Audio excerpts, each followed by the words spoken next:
सुक्खू सरकार के 2 साल के कार्यकाल को लेकर नेता प्रतिपक्ष जयराम ठाकुर द्वारा लगाए आरोपों पर सीएम की मीडिया एडवाइजर नरेश चौहान ने पलटवार किया और दबाव में बयानबाजी करने की बात कही। नरेश चौहान ने कहा कि कांग्रेस सरकार को विपक्ष के प्रमाण पत्र की जरूरत नहीं है। गुरु शरणम नर्सरी, घर में लगाने हो फूल पौधे या गार्डन घास, आइए गुरु शरणम नर्सरी के पास। अंपथियार ज्वालाजी नादौन रोड नजदीक नया बाईपास। गुरु शरणम नर्सरी में उपलब्ध हैं हर प्रकार के सजावटी पौधे, फूलों के पौधे, जंगली पौधे और औषधीय पौधे। यहाँ तैयार किए जाते हैं गार्डन, घास लगाना, डिजाइन बनाना इत्यादि का भी होता है काम। गार्डन की देखरेख के लिए भी करें संपर्क। गुरु शरणम नर्सरी में खुद विजिट करें या करें कॉल।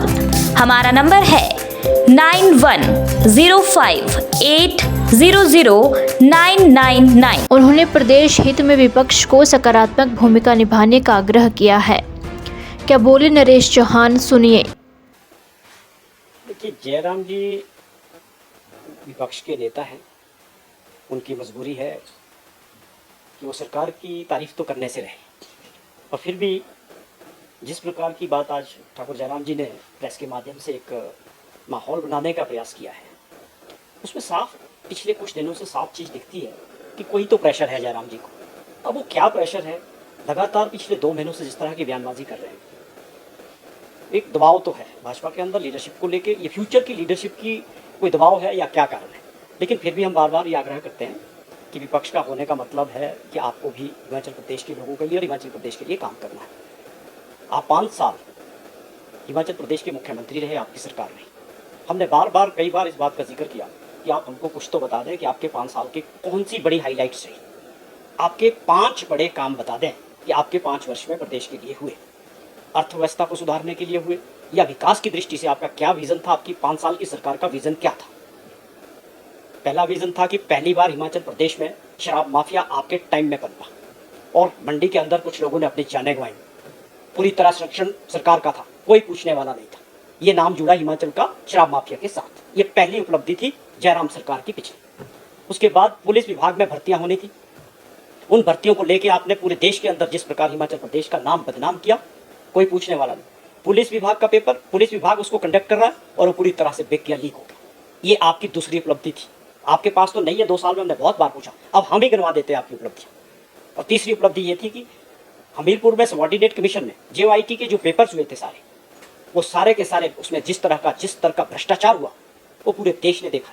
और हमारी सरकार बनते ही उसके ऊपर इंक्वायरी उठाई गई और टोटल उसमें लोग इन्वॉल्व मिले और उसमें गिरफ्तारियां भी हुई। और हमारी सरकार ने बड़ी जदोजहद और बड़ी मुशक्कत के बाद काफ़ी सारे रिजल्ट्स जो है डिक्लेयर किए। आज उन बच्चों ने जो है रोजगार मिला। ये तीसरी बड़ी उपलब्धि थी आपकी। और उसके अलावा आपने 4 साढ़े 4 साल डबल इंजन की सरकार चलाई, विजनलेस गवर्नमेंट चलाई, जिसका कोई विजन नहीं था। कोई प्रदेश के लिए नहीं, बेरोजगारों के लिए नहीं, विकास के लिए नहीं। हाँ, सरकार जरूर चलाई आपने कि सरकार चलती रहे।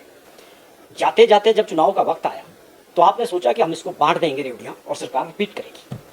और आपने 5,000 करोड़ रुपए की 900 कुछ इंस्टीट्यूट इलेक्शन से 6 महीने पहले नोटिफाई कर दी। उसमें स्कूल्स भी थे, उसमें हेल्थ इंस्टीट्यूशंस भी थे, उसमें कई जगह BDO ऑफिस भी थे, SDM ऑफिस भी थे, कई जगह सब डिवीजन भी थे, PWD के IPS के। उसके लिए कोई प्रोविजन नहीं, कोई इंफ्रास्ट्रक्चर नहीं, कोई पोस्टें नहीं। ये मॉडल था जयराम जी का 5 साल का। मुझे लगता है कि वो चाहते हैं कि हम उनकी पुरानी कारगुजारियों को जनता के सामने दोबारा से रखें। हम ये सोचते थे कि उनको जनता ने नकार दिया है, इसलिए वो अपना ये रवैया बदलेंगे। और विपक्ष का होने का मतलब ये नहीं कि सत्ता पक्ष के जो अच्छे काम हमारी सरकार ने 2 साल के अंदर किए। मैंने बार बार जिक्र किया, क्या जयराम जी इस बात को डिनाई कर सकते हैं मीडिया के सामने कि हिमाचल प्रदेश में OPS लागू नहीं हुआ आज तक? सिर्फ इतना ही कह दे कि हिमाचल में OPS नहीं मिला है सरकारी कर्मचारी। बता दे, हमने 5 गारंटियों पे काम शुरू कर दिया। आगे 2 साल का कार्यकाल है। जहां आप छोड़ गए थे, जिस हालात में आप प्रदेश को छोड़ गए थे, जो आर्थिक स्थिति थी प्रदेश की, उसको सुधारने के लिए हमारी सरकार ने, माननीय मुख्यमंत्री जी ने जो कदम उठाए पहले वर्ष में, आज उसकी वजह से हम आर्थिक स्थिति से मजबूत हो रहे हैं। पहले वर्ष में 2200 करोड़ रुपए का एक्स्ट्रा रेवेन्यू जनरेट करने वाले राज्य बना। आप तो शराब के ठेकों की नीलामी नहीं कर सके अपने टाइम, वो लगातार 10% पे उन्हीं लोगों को देते चले गए। हमारी सरकार आई, मुख्यमंत्री जी ने ओपन ऑप्शन किया, जो तकरीबन एक्स्ट्रा रेवेन्यू पहले वर्ष में 500 करोड़ रुपया जनरेट किया। ये थे फैसले। और आज लगातार हमारी सरकार जनहित में फैसले कर रही है। ये ठीक है कि जब कोई बड़े कदम उठाने होते हैं कई बार उसका लोग विरोध भी करते हैं, लेकिन जब उसके अच्छे परिणाम सामने आते हैं, और मैं समझता हूँ आने वाले 2 वर्षों में जो बड़े काम ग्रीन राज्यों को बनाने की बात कर रहे हैं, इलेक्ट्रिक वाहन में जाने की बात कर रहे हैं, सोलर ऊर्जा पे काम करने की बात कर रहे हैं, या रूरल इकोनॉमी को मजबूत करने की बात कर रहे हैं मुख्यमंत्री, वो जमीन पे उतरनी शुरू हो गई। आपको अपना चश्मा बदलना पड़ेगा। आपको विकास जहाँ ठीक है, सरकार की जो अच्छी नीतियाँ हैं उनका समर्थन करना चाहिए। विपक्ष में होने का मतलब एक ही नहीं होता कि आप सरकार की आलोचना करते जाएं। अब हिमाचल प्रदेश में जो ऑपरेशन लोटस आया उसके हीरो आप लोग थे।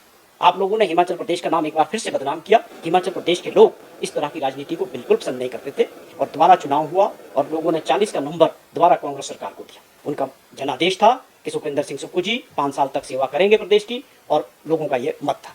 उससे भी आप लोगों ने सीख नहीं लिया। आप इस चीज को बड़ा दर्शाते हैं कि हमने ऑपरेशन लोटस लाया, बहुत बड़ा काम किया, लोकतंत्र को कमजोर करने का काम किया धनबल के जरिए। उसमें ठीक है कि हमारे परिवार के भी कुछ महत्वाकांक्षी लोग थे, उनमें से आज कितने लोग घर बैठ के 4 लोग ऐसे हैं जो दोबारा विधानसभा नहीं पहुंच सके। अब वो आरोप प्रत्यारोप की राजनीति कर रहे हैं। इन चीजों से न मुख्यमंत्री रुकने वाले हैं, न कांग्रेस की सरकार की जो योजना है वो रुकने वाली। हमारा मकसद साफ है, हिमाचल प्रदेश के भविष्य के लिए काम करना है, और व्यवस्था परिवर्तन की सरकार उसमें सफलता से आगे बढ़ रही है। और 2 साल के कार्यकाल को हम जोरों से जनता के बीच जाएंगे, सर्टिफिकेट जनता से लेंगे। हमें कोई जरूरत विपक्ष के नेता से इस चीज को लेकर सर्टिफिकेट की जरूरत। हिमाचल से जुड़ी हर बड़ी अपडेट के लिए बने रहिए EWN24 news, choice of Himachal के साथ।